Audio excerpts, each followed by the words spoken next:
Alhamdulillah, la haula wa la quwata illa billah. Asyhadu an la ilaha illallah wahdahu la syarikalah wa asyhadu anna Muhammadan abduhu wa rasuluhul ladzi la nabiyya ba'dah, amma ba'du. Ikhwatu iman rahimakumullah. Manusia terbagi dua bagian. Ada orang yang husnul khotimah dan ada juga yang su'ul khotimah. Di dalam cita-cita semua pasti sama, menginginkan ketika meninggal dalam kondisi husnul khotimah, sedang rajin ibadah, sedang semangat berinfak, sedang khusyuk, sedang ikhlas. Kalau bisa ketika meninggal itu sedang sujud kepada Allah Subhanahu wa taala. Dan di bulan Ramadan itu cita-cita. Akan tetapi cita-cita bisa berhasil apabila ditunjang dengan upaya yang optimal. Salah satu pelajaran di dalam hadis Bukhari nomor hadis 6493, 6606, 6607 ada pelajaran. Sebuah kisah Rasulullah SAW mengabarkan tentang orang yang ahli neraka. Rasul bersabda, "Man ahabba ayyanzuru ila rajulin min ahli nar falyanzur ilaih." Barang siapa yang ingin tahu, ingin melihat siapa ahli neraka, lihatlah orang itu. Ini pengumuman menjelang perang Khaybar. Ketika perang Khaybar tiba, ada orang penasaran, maka diikutilah orang yang diumumkan ahli neraka oleh Rasul. Namun yang mendengar pengumuman itu merasa kaget gitu. Sebab di dalam perang Khaybar itu dia ikut berperang, bahkan semangat luar biasa dalam perang. Dia bertempur dengan sungguh hebat. Qatalal musyrikin asaddal qital. Maka ada ba'dul muslimin yartabu, maka sebagian kaum muslimin merasa ragu.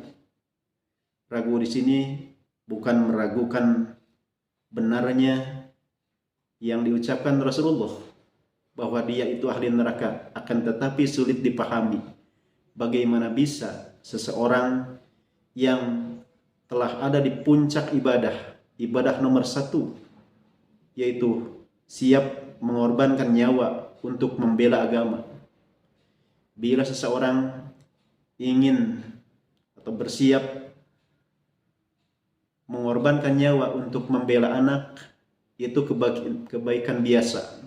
Membela istri, adik, ayah, ibu, itu hal biasa. Semua akan melakukan yang sama, siap untuk berkorban.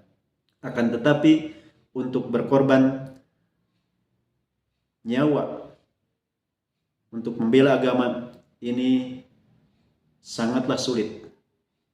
Dalam membela agama, jangankan berkorban itu nyawa, jangankan bayar, yang berkorban harta, bahkan yang sedikit capek saja itu sudah sungguh berat. Bahkan yang gratis pun ibadah sering terlewat. Itulah dalam agama. Orang yang sudah ada di puncak ibadah, dia sudah siap mengorbankan nyawanya untuk membela agama, bagaimana bisa dia disebutkan ahli neraka, diumumkan oleh Rasul? Pengumuman Rasul itu pasti benar, akan tetapi sulit dipahami. Maka seseorang memperhatikan bagaimana ini pengumuman Rasul di dalam faktanya. Maka akhirnya terjadilah dalam peperangan itu dia terluka sampai banyak lukanya. Itu hatta juriha wa qasurat juratuhu fastajalal maut. Maka akhirnya dia mempercepat kematian.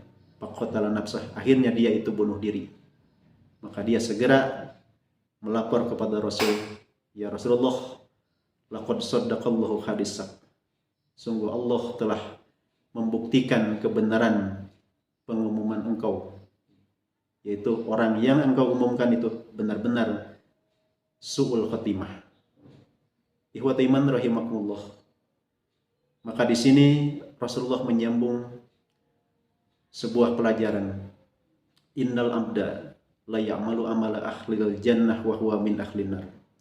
Wa innal abda la ya'malu amala ahlin nar wa huwa min ahli jannah. Innamal a'malu bil khawatimi. Sesungguhnya seorang hamba ada yang mengamalkan amalan ahli surga padahal dia adalah ahli neraka, dan ada yang mengamalkan amalan ahli neraka padahal dia itu adalah ahli surga. Sesungguhnya yang menjadi penentu adalah amal di akhirnya. Orang yang sudah siap mengorbankan nyawa saja bisa terjadi mengakhiri kehidupan dia dengan kemaksiatan tingkat tinggi, yaitu bunuh diri. Maka di sini bisa kita menarik pelajaran, siapalah kita yang seringkali kita lupa, seringkali kita terhenti melaksanakan rencana-rencana ibadah dikarenakan ada hujan, sibuk, atau dengan hiburan sekalipun. Maka kita harus lebih-lebih waspada ketimbang orang yang tadi, orang yang sudah di puncak ibadah saja bisa saja tergelincir pada kemaksiatan, apalagi kita. Itulah barangkali pelajaran sebagaimana di akhir ayat perintah Ramadan, kita harus bertakwa itu menggunakan kata mudoro'ah la'allakum tattaqun. Kata mudoro'ah maknanya lil hal wal istiqbal, yaitu untuk sekarang dan seterusnya. Artinya takwa itu harus dawam, ibadah itu tidak musiman, harus senantiasa kita pertahankan keikhlasannya gitu, kontinunya, dan semuanya kualitasnya kita pertahankan. Maka itulah yang harus diwujudkan untuk menuju kita husnul khotimah. Barangkali itu yang dapat diterangkan pada saat ini. Mudah-mudahan banyak hikmah dan manfaat bagi kita semua. Allahu yahuzu bi aidina ila ma fihi khairun li muslimin walhamdulillahirabbil alamin.